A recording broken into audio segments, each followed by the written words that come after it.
Little Busters probably has my favourite sidecast out of all key works. Their overall dynamic in the friend group is one of the most entertaining I've seen in all of fiction, and each character is individually well written with their own worlds being all amazing in their own way. But today, we're gonna talk about a character who is not a part of the Little Busters and has actually seemed like the villain to them, Kanata Futaki. Meeting Kanata for the first time, we didn't get to know her name initially and only know her as head of the disciplinary committee. And during this time, she gives off a very antagonistic personality, being the one to oppose the Little Busters whenever they are up to something, especially to Haruka, who she seemed to harbour very deep hatred for.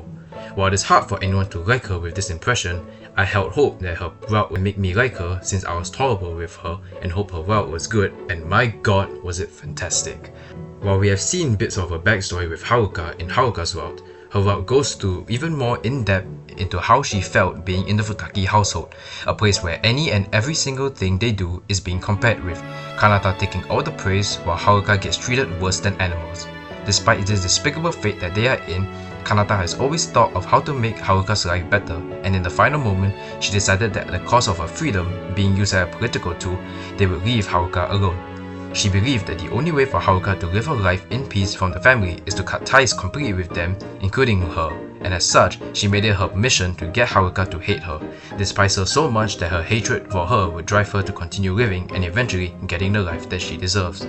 It's this level of love for Haruka that drove her to not only play the villain in the story, to drive Haruka's will to live by being a symbol of hatred, but sacrificing her freedom and life to make sure her sister is not fully involved with her family affairs.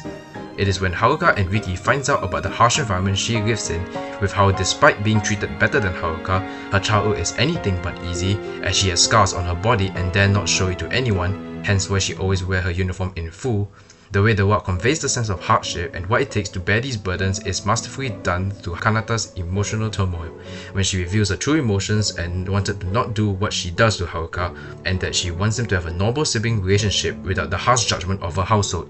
In conclusion, Kanata's route to me personally strikes something in me that no other route did in Little Busters, one that shows that we should not judge one's actions by their initial assessment, and that the strictest ones always have a reason for being strict. It also conveys how the environment one grows up in impacts their mental and emotional state when they mature, and the unrequited love that siblings have, doing whatever it takes to make the other happy, even if it means at the expense of your own. I'll always defend Kanata and her actions, as with context, it is much more justifiable in my eyes and seem like a necessary evil in a sense. Overall, Kanata best girl, and the last scene where the Little Busters infiltrate her political marriage to steal Kanata back was absolute cinema. Highly recommend checking out Little Busters and especially this route.